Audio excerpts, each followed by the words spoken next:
Hello students, आज की इस वीडियो में हम लोग टॉप 10 से पी ब्लॉक में इनर्ट पेयर इफेक्ट को समझेंगे। इनर्ट पेयर इफेक्ट क्या होता है, क्या बोलते हैं इसको हिंदी में?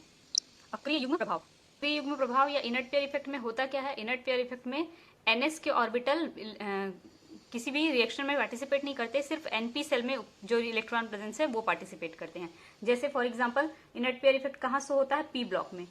पी ब्लॉक में कौन कौन से एलिमेंट हैं? Boron family, carbon family, nitrogen family, oxygen family और फ्लोरीन फैमिली। इन चारों फैमिली में इनर्ट पेयर इफेक्ट देखने को मिलता है। जैसे इसका इलेक्ट्रॉनिक कॉन्फ़िगरेशन क्या है? तो इसका इलेक्ट्रॉनिक कॉन्फ़िगरेशन बोरॉन का परमाणु क्रमांक 5, 1s2 2s2 2p1। तो लास्ट सेल में क्या है? NS में 2 इलेक्ट्रॉन और NP में 1 इलेक्ट्रॉन। ये इसका इलेक्ट्रॉनिक कॉन्फ़िगरेशन हो गया इस पूरे फैमिली का। इस फैमिली में इलेक्ट्रॉनिक कॉन्फ़िगरेशन है NS2 NP1। कार्बन फैमिली में इलेक्ट्रॉनिक कॉन्फ़िगरेशन क्या आएगा? कार्बन का लिख के देखते हैं, 1s2 2s2 2p2। तो NS में 2 और NP में 2। लास्ट सेल का हम लोग इलेक्ट्रॉनिक कॉन्फ़िगरेशन देख रहे हैं ना, तो इसमें आएगा NS2 NP2। नाइट्रोजन फैमिली में आएगा NS2 NP3। ऑक्सीजन फैमिली में आएगा NS2 NP4 और फ्लोरीन हैलोजन फैमिली में आएगा NS2 NP5। ठीक है, तो NS में 2 इलेक्ट्रॉन और NP में p ऑर्बिटल में 1 इलेक्ट्रॉन। यहाँ पे 2, यहाँ पे 1। यहाँ पे भी NS में 2 इलेक्ट्रॉन और p ऑर्बिटल में 2 इलेक्ट्रॉन। ठीक है, इसमें p ऑर्बिटल में 3 इलेक्ट्रॉन, यहाँ p ऑर्बिटल में 1 2 3 4 इलेक्ट्रॉन और यहाँ p ऑर्बिटल में 1 2 3 4 5 इलेक्ट्रॉन। तो अयुग्मित इलेक्ट्रॉन कितने हैं? 1 है ना। और अगर हम लोग चाहें तो इसको यहाँ पे ले आए अगर, तो ये क्या हो जाएगा? 1 इलेक्ट्रॉन यहाँ और 1 पहले से अनपेयर्ड था, 1 और इधर आ गया, तो अब टोटल कितने हो गए? 3 अनपेयर्ड। जब तीनों इलेक्ट्रॉन पार्टिसिपेट करेंगे तो +3 ऑक्सीडेशन स्टेट शो करेगा, और जब सिर्फ 1 इलेक्ट्रॉन पार्टिसिपेट करेगा ये वाला, तो +1 ऑक्सीडेशन स्टेट शो करेगा। ठीक है, सेम वैसे ही कार्बन फैमिली में होगा। अभी यहाँ पे 2 अनपेयर्ड इलेक्ट्रॉन है तो +2 ऑक्सीडेशन स्टेट शो करेगा, केवल 2 ही अनपेयर्ड हैं। लेकिन अगर इसको हम लोग यहाँ ले आए तो क्या हो जाएगा? NS में 1 इलेक्ट्रॉन और NP में 1 2 3, टोटल कितने हो गए? +4 ऑक्सीडेशन स्टेट शो करेगा। सेम नाइट्रोजन फैमिली, यहाँ पे क्या शो कर रहा है? 3 अनपेयर्ड इलेक्ट्रॉन है तो +3, लेकिन अगर s ऑर्बिटल का इलेक्ट्रॉन भी ट्रांसफर हो जाए तो ये +3 के साथ साथ और भी हायर ऑक्सीडेशन स्टेट शो कर सकता है। ठीक है, सेम यहाँ पे +4 और भी हायर ऑक्सीडेशन स्टेट ये शो कर सकता है। यहाँ पे +3 के साथ साथ +5 शो कर सकता है। यहाँ पे +4 के साथ साथ ये आगे चला जाएगा तो +2 और अनपेयर्ड इलेक्ट्रॉन हो जाएंगे, तो कितना हो जाएगा? 4 के बाद 6 इलेक्ट्रॉन शो कर सकता है। और ये +5 के साथ साथ और कितना शो कर सकता है? +7 भी शो कर सकता है, हायर ऑक्सीडेशन स्टेट। ठीक है, लेकिन इधर की फैमिली में तो खैर पॉजिटिव ऑक्सीडेशन स्टेट शो करना थोड़ा मुश्किल रहता है, लेकिन इधर की फैमिली के लिए एकदम करेक्ट है कि ये +3 और +1 दोनों शो कर सकता है, ये +4 और +2 दोनों शो कर सकता है, +5 और +3 दोनों शो कर सकता है, ये +6 और +4, ये +7 और +5। लेकिन मोस्टली इधर पॉजिटिव ऑक्सीडेशन स्टेट नहीं दर्शाते हैं, नेगेटिव ऑक्सीडेशन स्टेट मोस्टली दर्शाते हैं, पर फिर भी हम लोग पॉजिटिव के हिसाब से देख रहे हैं ना। ठीक है, तो अब देखो यहाँ पे आ जाते हैं, +3 ऑक्सीडेशन स्टेट भी शो करना है और +1 ऑक्सीडेशन स्टेट भी शो करना है। लेकिन डाउन द ग्रुप, ऊपर से नीचे जाते जाएंगे, ऊपर में +3 स्टेबल ऑक्सीडेशन स्टेट होगा और नीचे आते जाएंगे तो +1 स्टेबल ऑक्सीडेशन स्टेट होगा। अब ऐसा क्यों हो रहा है? तो ऐसा इसलिए हो रहा है क्योंकि NS के ऑर्बिटल पार्टिसिपेट नहीं कर रहे हैं और NP के ऑर्बिटल पार्टिसिपेट कर रहे हैं। कहाँ? डाउन साइड में, डाउन द ग्रुप में। और अबव द ग्रुप में, ऊपर साइड में क्या हो रहा है? NS और NP दोनों पार्टिसिपेट कर रहे हैं, इसलिए यहाँ +3 दर्शा रहा है बोरॉन फैमिली। अगर कार्बन फैमिली लोगे तो +4 दर्शाएगा, नाइट्रोजन फैमिली लोगे तो +5 दर्शाएगा। ठीक है, लेकिन डाउन द ग्रुप आते जाओगे तो NS वाला पार्टिसिपेट नहीं करेगा, सिर्फ NP वाला पार्टिसिपेट करेगा, तो बोरॉन फैमिली +1 दर्शाएगी, कार्बन फैमिली +2 और नाइट्रोजन फैमिली +3 में आएंगे। तो डाउन द ग्रुप क्या हो रहा है? NS ऑर्बिटल पार्टिसिपेट नहीं कर रहा है। कौन सा प्रभाव काम कर रहा है? अक्रिय युग्म प्रभाव। अक्रिय युग्म प्रभाव का मतलब होता है कि NS ऑर्बिटल पार्टिसिपेट नहीं कर रहा है, सिर्फ NP ऑर्बिटल पार्टिसिपेट कर रहा है। तो अब इसका रीजन क्या होता है? ऊपर से नीचे आने पर सिर्फ वही पार्टिसिपेट कर रहा है, तो इसका रीजन क्या होता है? तो इसके 3 रीजन हम लोग लिख सकते हैं। कारण जो है वो 3 कारण हो सकते हैं। यहाँ पे मैं रीजन लिख दे रही हूँ, इनर्ट पेयर इफेक्ट का रीजन क्या है। तो 3 कारण हो सकते हैं। सबसे पहला है न्यूक्लियर अट्रैक्शन या शिल्डिंग इफेक्ट के कारण न्यूक्लियर अट्रैक्शन। चलो कोई नहीं, पहले मैं न्यूक्लियर अट्रैक्शन ही लिख दे रही हूँ रीजन। दूसरा रीजन है थर्मोडायनेमिक रीजन, थर्मोडायनेमिक रीजन। और तीसरा है शिल्डिंग इफेक्ट वाला रीजन। ये शिल्डिंग इफेक्ट और न्यूक्लियर अट्रैक्शन एक जैसा ही है, लगभग दोनों एक ही रीजन से है।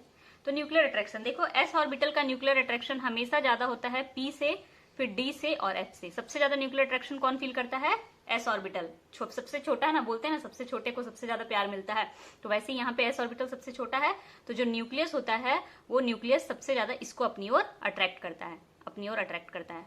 पी को थोड़ा कम, डी को थोड़ा कम और एफ को थोड़ा कम। तो एस ऑर्बिटल में सबसे ज्यादा अट्रैक्शन होने के कारण एस ऑर्बिटल के जो इलेक्ट्रॉन है वो रिएक्शन में पार्टिसिपेट नहीं करते, और जब एस ऑर्बिटल के इलेक्ट्रॉन रिएक्शन में पार्टिसिपेट नहीं करेंगे तो हायर ऑक्सीडेशन की स्टेट की जगह लोअर ऑक्सीडेशन स्टेट दर्शाएगा।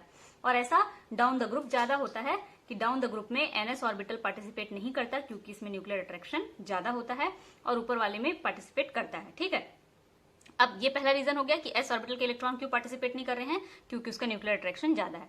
अब थर्मोडायनेमिक रीजन में आ जाते हैं। देखो यहाँ पे ही आप देखो क्या हो रहा है कि पहले एक इलेक्ट्रॉन अनपेयर्ड है तो +1 ऑक्सीडेशन स्टेट दर्शा रहा है, लेकिन 3 इलेक्ट्रॉन अनपेयर्ड करने, 3 इलेक्ट्रॉन +3 ऑक्सीडेशन स्टेट दर्शाने के लिए 3 इलेक्ट्रॉन को अनपेयर्ड होना पड़ेगा। अब 3 इलेक्ट्रॉन अनपेयर्ड होगा मतलब इसको यहाँ लाना पड़ेगा, और यहाँ लाने के लिए यहाँ पे हमको एनर्जी देनी पड़ेगी।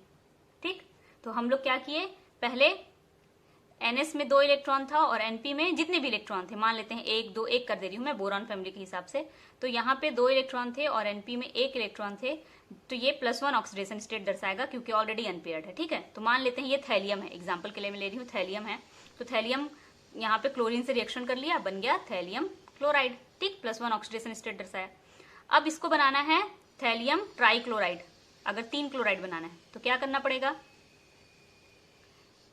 इसको अनपेयर्ड करना पड़ेगा, तो ये यहाँ से यहाँ जंप करके जाएगा, तो 1 2 3। अब ये जंप करके ऐसे ही तो जाएगा नहीं, इसको एनर्जी देनी पड़ेगी, तो हम लोग एनर्जी देंगे और ये जंप करके उधर जाएगा।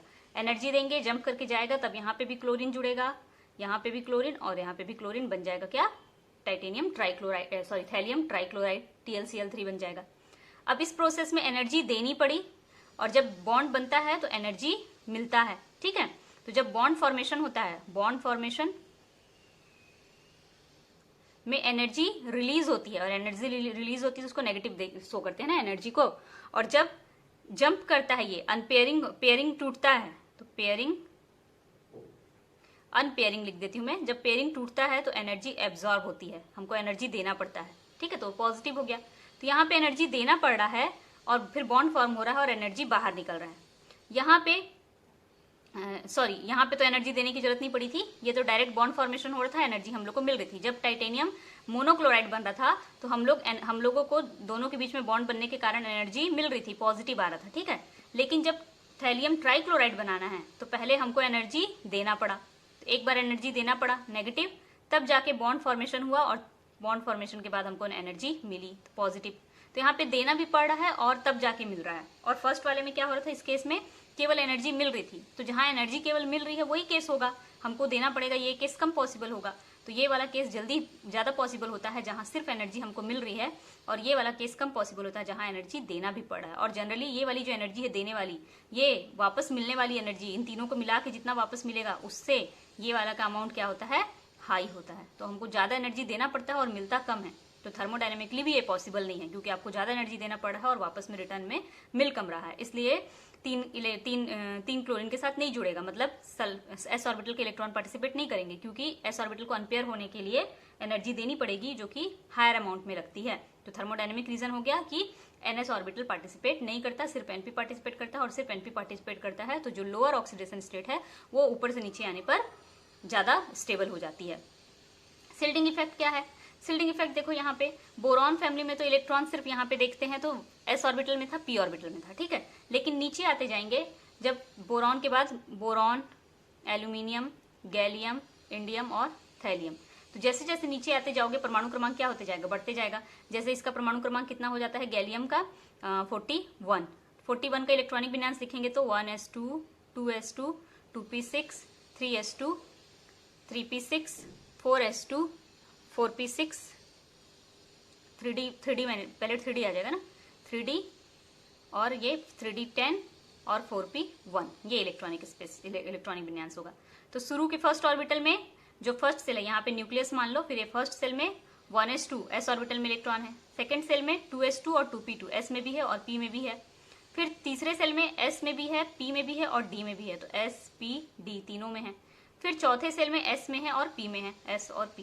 तो यहाँ पे तीसरे सेल में देखो d में 10 इलेक्ट्रॉन, बहुत सारे इलेक्ट्रॉन d में ऑर्बिटल में है, तो ये वाला जो कोस है, ये डी ऑर्बिटल के इलेक्ट्रॉन जो होते हैं ये पुअर सील्डिंग शो करते हैं। पुअर सील्डिंग मतलब ये आवरण बनाते हैं लेकिन बहुत कमजोर आवरण बनाते हैं। तो जो न्यूक्लियस का अट्रैक्शन है उसको यहाँ पे एस ऑर्बिटल रोकेगा, एस ऑर्बिटल रोकेगा, पी ऑर्बिटल भी रोकेगा, यहाँ पे भी एस और पी रोकेगा, लेकिन डी वाला नहीं रोक पाएगा क्योंकि इसका सील्डिंग जो है वो बहुत कम है और सबसे ज्यादा इलेक्ट्रॉन भी यहीं पे है जिसको रोकना था, और ये सारे इलेक्ट्रॉन क्या है, पुअर सील्डिंग शो कर रहे हैं। तो जो न्यूक्लियर का अट्रैक्शन है वो यहाँ तक चला जाता है और एस ऑर्बिटल, क्योंकि न्यूक्लियर का अट्रैक्शन एस के लिए सबसे ज्यादा होता है, तो एस वाले को अपनी ओर खींच के रखता है, और अपनी ओर खींच के रखता है तो एस वाला पार्टिसिपेट नहीं कर पाता, सिर्फ पी वाला पार्टिसिपेट करता है। तो एक रीजन ये भी हो जाता है कि एस पार्टिसिपेट नहीं करता है। जैसे जैसे हम लोग ऊपर से नीचे आते जाते हैं, इलेक्ट्रॉन डी ऑर्बिटल में और फिर धीरे धीरे एफ ऑर्बिटल में प्रवेश करने लगता है, और डी और एफ का सील्डिंग जो है वो बहुत पुअर होता है। सील्डिंग को क्या बोलते हैं हिंदी में, परिरक्षण प्रभाव ना, परिरक्षण प्रभाव। तो जो परिरक्षण है वो डी और एफ का बहुत पुअर होता है, जिसके कारण न्यूक्लियर का अट्रैक्शन डी और एफ को भेद करके आगे बढ़ जाता है और सबसे आखिरी कोष में उपस्थित एस ऑर्बिटल के इलेक्ट्रॉन को अपनी ओर आकर्षित कर लेता है, और पार्टिसिपेट सिर्फ कौन कर पाता है, पी ऑर्बिटल का इलेक्ट्रॉन, जिसके कारण लोअर ऑक्सीडेशन स्टेट ज्यादा स्टेबल हो जाती है डाउन द ग्रुप, और हायर ऑक्सीडेशन स्टेट कम स्टेबल होती है। तो ये 3 कारण थे अक्रिय युग्म प्रभाव के। तो आपको अगर कोई क्वेश्चन पूछे कि जैसे यहाँ पे हम लोग क्वेश्चन लेते हैं PbCl4 और PbCl2, ठीक है, क्वेश्चन हम लोग देख लेते हैं। चलो नेक्स्ट देखो, क्वेश्चन है which one is more stable, PbCl2 और PbCl4, कौन सा ज्यादा स्टेबल है, लेड क्लोराइड, लेड डाइक्लोराइड या लेड टेट्राक्लोराइड ना। तो लेड डाइक्लोराइड बना है मतलब लेड का +2 ऑक्सीडेशन स्टेट हो रहा है, और यहाँ पे लेड टेट्राक्लोराइड बना मतलब लेड का +4 ऑक्सीडेशन स्टेट शो कर रहा है। अब लेड कहाँ पे है, कौन से ग्रुप में है देख ले।